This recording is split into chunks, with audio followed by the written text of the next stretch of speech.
Is the iPhone 13 Pro really Pro?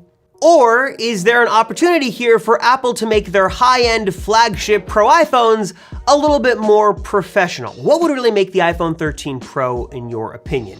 In this video, let's talk about it. Let's talk about what features and abilities and specs Apple could add to the iPhone 13 Pro to make it an unbeatable powerhouse that just wipes the floor with every other flagship available, and also do a bit of a deep dive into Apple's patents to see what the company is working on next and how that could possibly change Pro-end iPhones coming to a pocket near you. And a big thanks to Autonomous for sponsoring this video.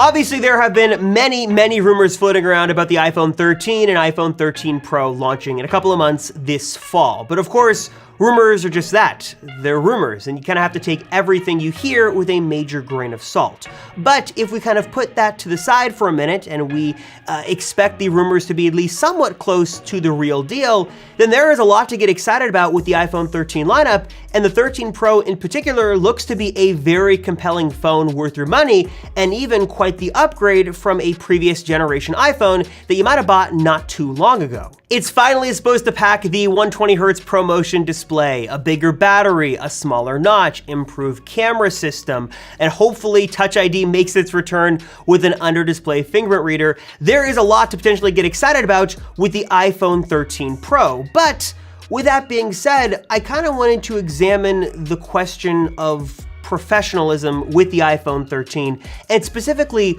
what would that phone have to have in order to get you to drop $1,000 right now, run out the door, or jump online and order that phone today? Like, what would Apple have to release with the iPhone 13 Pro to make it an unbeatable deal for you and to really justify its higher price tag? It's getting closer and closer to that almost sort of perfect iPhone, so to speak, that like has everything we'd really want.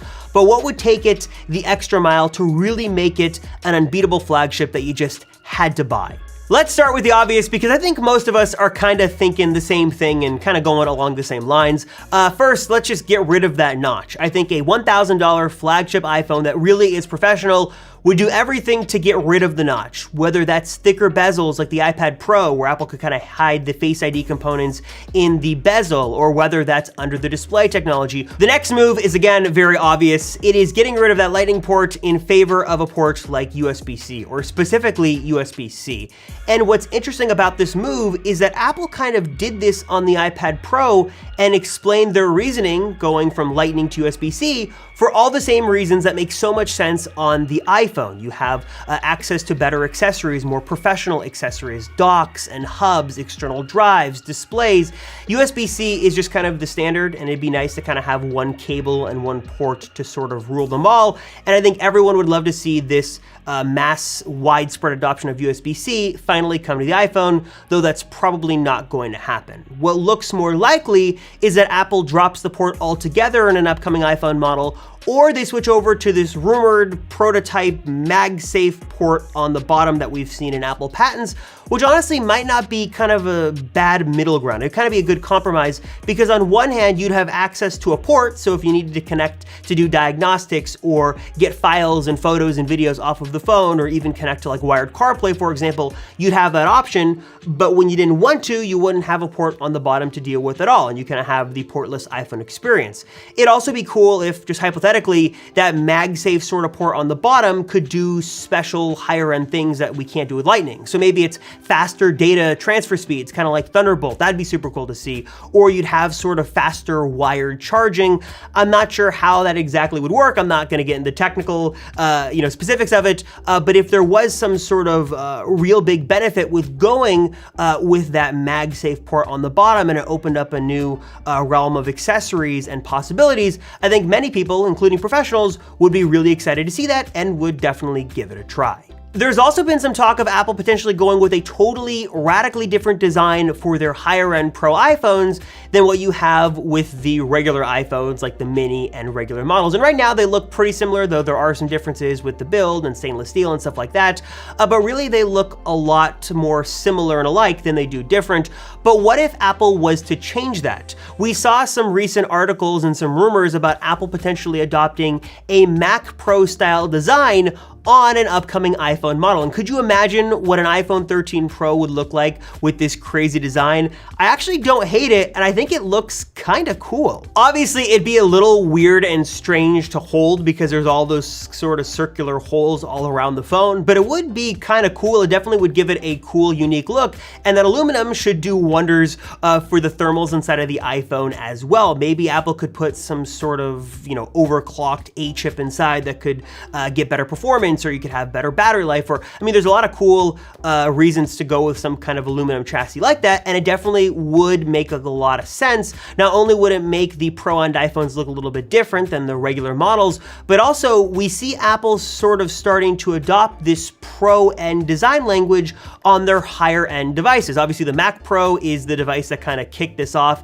that has that really weird alien circular style on the case, but we also see it on the back of the Pro Display XDR as well. So maybe this is sort of a staple of Apple's Pro high-end expensive devices, and it one day comes to the iPhone in one form or another. Not sure if it would look like that or something radically different, but I, for one, am all for a new design and a different design on the Pro-end models coming very soon. Besides a bigger battery, it's kind of hard to complain or want anything more with the internals of the iPhone because the Apple Silicon chips are just so powerful. Obviously, it would be nice to move closer and closer to an M series equivalent, so you'd have the same power in an iPhone that you would in a MacBook Pro, for example. I know Samsung's DeX sort of gets a bad rap these days, and it's getting more and more popular, kind of, but they're definitely onto something. And we've seen Apple patent the idea, and they're kind of working on this internally, obviously, of some sort of iPhone docking station solution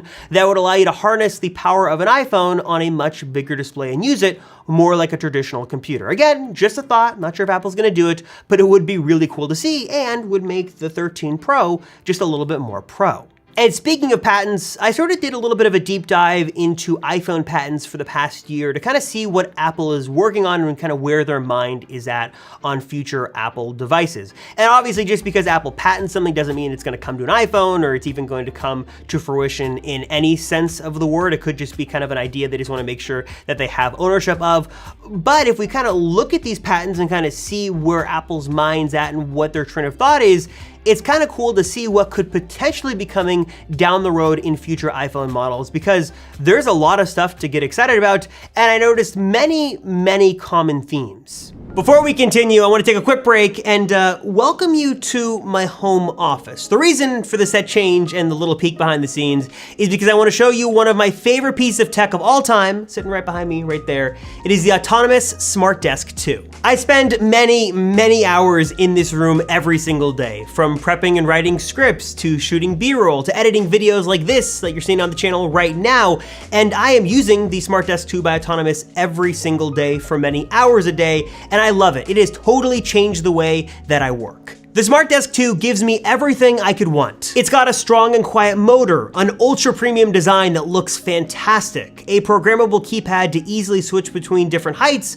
plus a whole lot more. One of my favorite features of the Smart Desk 2 is the super spacious matte and scratch resistant tabletop. So whether you're sitting or standing, you've got lots of room to really spread out and build out your setup just how you like it, and it supports up to 300 pounds. Assembly was super simple, build quality is impeccable, and the Smart Desk 2, like I said, has really just changed the way that I work every single day. Autonomous also has a wide variety of other options available on their website, so you can kind of get the look and feel that works best for you, and they're all made from super high quality materials and available at a great price. There is always a great way to save when you shop Autonomous, and if you want to learn more about the Smart Desk 2 or just check out everything that Autonomous has in their lineup, we're going to leave a link included in the description right down below. We'll also include any special promotions or deals going on as well, so get the current best offering at that link right down below. Learn more and check out the Smart Desk 2 today for yourself, again, right down below. First, and probably most obvious, Apple is patenting a lot of technology around the iPhone's display. These are curved displays, these are sidewall displays, these are wraparound glass displays that go all the way around the iPhone, kind of like these crazy concept render videos we've seen floating around for a while. It looks totally futuristic and also a little impractical, but Apple's definitely working on some different display technology. Obviously, there's been rumors that Apple is working on some sort of foldable iPhone that competes with the Z Flip and the Z Fold line. line from Samsung, but also it's interesting to see these patents on different types of displays we sort of haven't seen before. There's been a lot in here in the patents on the sidewall displays, and it's not sure if this is a display just to show you information or if you can interact with this either with an Apple Pencil or with touch. There's also patents for display technology on the back of the iPhone, which also does kind of make a lot of sense in the professional context. Like, what if you could hold kind of your iPhone out and take a picture, a selfie of yourself, but have sort of a back screen so you could see what you were taking a picture of? That'd be kind of cool. We've seen this with other cases and other different accessories before. It'd be cool to see it though built into the iPhone. And also, speaking of pros, what if you could sort of use the back of the iPhone as a display to use as sort of a portable light? Again, get a little out there, but it would be sort of cool to see. And again, it's just really cool to see Apple is working on this, and we could, in one sense or another, see this come to an iPhone in the next couple of years. Also, if any of this crazy concept phone stuff sounds interesting to you and you like really unique and different form factors, then you definitely have to check out the John Rettinger channel, because John is breaking down the latest and greatest, the hottest Android flagship phones out there that are foldable, that have different displays, dual displays, crazy camera setups. There's a lot happening in that world, and even I, a lover and admirer of Apple, can also kind of peek my head over the fence and admire and enjoy what Android and different manufacturers are doing with those phones as well. So definitely check out John Rettinger's channel. He is obviously a legend and a titan of the tech industry, and he's doing an awesome job with great high quality cinematic breakdowns of the latest and most unique Android phones. Check out that channel and subscribe if you haven't already. If you haven't, you gotta make sure you do that right now. Check it out at the link right down below. Another theme I saw in these Apple patents over and over and over again was the iPhone underwater. Apple has a thing for water, and whether it was simple things like expelling moisture and salt water from the iPhone to a totally custom interface you could use your iPhone with underwater, there is a lot that Apple is researching in this space, and there are many, many patents to prove that Apple is very interested in this idea. And maybe I'm in the minority. I don't really use my iPhone near water, let alone ever submerge it underwater. But I guess this is kind of an interesting space to kind of consider. And I guess more than just kind of waterproofing your iPhone, what if you could shoot photos and videos underwater with your iPhone with no special kind of case or housing required? And I guess going back to kind of the pro mindset, if you could take your iPhone underwater and shoot photos and videos and maybe even like have really high quality audio, Apple's working on that as well, that would be really crazy and could really save you a lot of money and not having to buy these custom water sealed tight, crazy custom camera rigs that you'd have to have in order to take a high quality camera underwater. That would save you a lot of money. And if you could just do it with your phone, that would be actually really cool to see. And actually now that I think about that, that would be a really cool idea, just to be able to dunk this in water, shoot photos and videos of fish and other things, and kind of be able to take it out and use it like, nothing happened. That'd be really, really cool. And speaking of cameras, let's talk a little bit about hardware and what Apple could do on the 13 Pro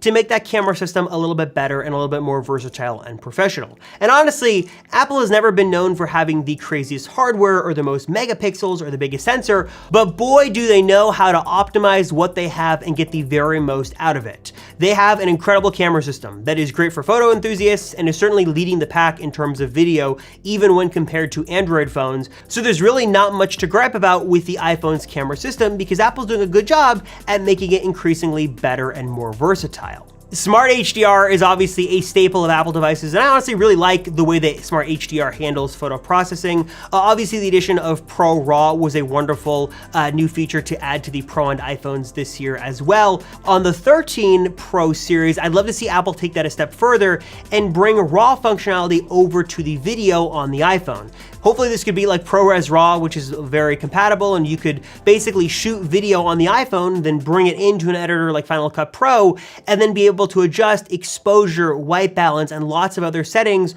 all with granular control totally after the fact. We see this on high-end professional cameras, and it's coming more and more down the line to more prosumer cameras, but it would be crazy to see Apple add this to the iPhone, and this would make the iPhone's photo and video system even more versatile, and definitely would just be a wonderful professional feature to have on this Pro high-end expensive iPhone. Obviously, the iPhone has a very bright future ahead, and it's nice to see Apple give give the iPhone lineup the attention and nourishment it deserves. Obviously, some years we get bigger upgrades than we do others, but time and time again, Apple kind of surprises us and shows us that they are looking kind of forward and in the future and looking to make the iPhone the best phone possible and giving us lots of crazy features that we didn't even know they were going to add, and with time get better with software updates as well. So what are your thoughts on the 13 Pro? As it stands right now with the smaller notch, the ProMotion display, upgraded camera system, possibly Touch ID under the display,